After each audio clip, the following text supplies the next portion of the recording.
C'est donc aussi une loi d'inspiration colonialiste. Et donc ce n'est pas un hasard que dans la volonté de constitutionnalisation de l'état d'urgence, on trouve aujourd'hui également la volonté de déchéance de nationalité. C'est donc à la fois un état d'exception avec la suspension de libertés constitutionnelles, des libertés fondamentales, le droit de manifester, le droit de se déplacer librement, le droit d'aller et venir, de pouvoir se réunir, et puis la déchéance, nous le savons, comme les assignations à résidence, ça ne vise qu'une partie très précise du corps social de nos concitoyens. Ce sont ces Français de confession musulmane. Alors peut-être, évidemment, pendant la COP, ça a visé des militants écologistes, mais nous savons aujourd'hui que les assignations à résidence et que la déchéance, ça ne visera que les descendants d'Algériens, de Marocains, pour l'essentiel. Et donc, on a, plus de 60 ans après, un texte de loi sécuritaire d'inspiration coloniale avec les mêmes objectifs qu'à l'époque. La volonté du gouvernement aujourd'hui est à la fois d'inscrire dans la Constitution l'état d'urgence, mais comme il voit que des obstacles se multiplient, et notamment au Sénat, il a décidé d'inscrire dans la loi ordinaire les dispositions les plus sécuritaires, les plus liberticides. Et comme l'a dit Amal tout à l'heure, l'Assemblée nationale a voté la semaine dernière la possibilité pour les policiers de faire usage de leur arme dans ce qu'on appelle désormais la légitime défense, comme si les tribunaux étaient très regardants sur les crimes de la police française à l'égard de la jeunesse depuis une trentaine d'années. Je crois en effet qu'il faut continuer à se mobiliser à la fois contre l'état d'urgence et la déchéance, mais il faut se mobiliser contre ce gouvernement dans sa volonté d'inscrire en fait des lois liberticides, des privations de nos libertés, dans un calcul uniquement électoral. Nous savons que l'état de droit a les moyens de se défendre. Nous savons d'ailleurs que l'état d'urgence n'a été efficace qu'une dizaine de jours, qu'ensuite on ne trouve pas grand-chose une fois l'effet de surprise passé.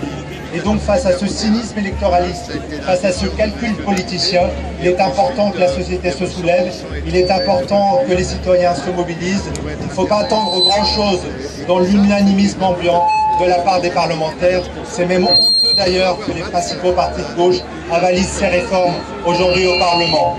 Merci. Merci Sergio. Merci Sergio. Je voudrais passer la parole. L'état d'urgence qui a été censuré de manifester et qui est poursuivi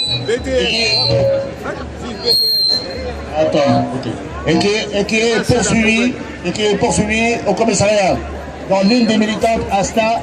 Et comme l'a dit Jean-Claude Damarin tout à l'heure, donc il y a un rassemblement ce lundi à 14h à Jean-Claude. Donc voilà, il y a Jean-Guy qui a donné l'info. Bonjour.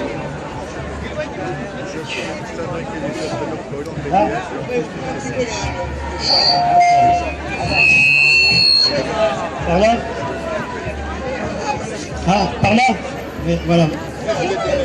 Comme vous le savez, le mouvement BDS est particulièrement visé par le climat d'état d'urgence et par les mesures liberticides.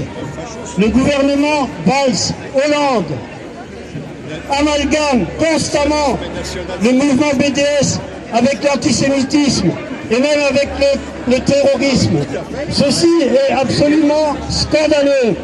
Dans le mouvement BDS, il y a de plus en plus de juifs qui contestent la politique d'Israël et vouloir à tout prix dire que la politique d'Israël, ça représente les juifs du monde entier, eh bien, ça ne peut que favoriser l'antisémitisme. Donc les gens comme Valls et Hollande, ils favorisent l'antisémitisme, ils ne le combattent pas. Voilà. Deuxième point. La mairie de Paris, c'est-à-dire plus précisément le Parti Socialiste, avec Anne Hidalgo et le Parti Les Républicains, comme vous le savez, a formulé un vœu pour condamner BDS.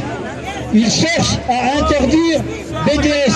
Là aussi, c'est particulièrement scandaleux, parce qu'il faut savoir que la mairie de Paris a des accords avec des villes palestiniennes, Ramallah, Bethléem, Jéricho.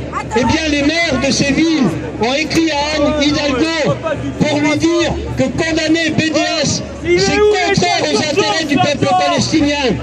Mais Hidalgo et la mairie n'ont rien voulu savoir. Ils ont fait voter le vœu anti-BDS. Dernièrement, ah oui, bon voilà, je vais être très rapide, voilà. Quelqu'un vous a relaté l'incident avec la manifestante dimanche dernier qui a été atteinte. On va continuer. BDS remporte des victoires au niveau international et c'est un devoir moral et politique de soutenir le peuple palestinien en développant le mouvement BDS.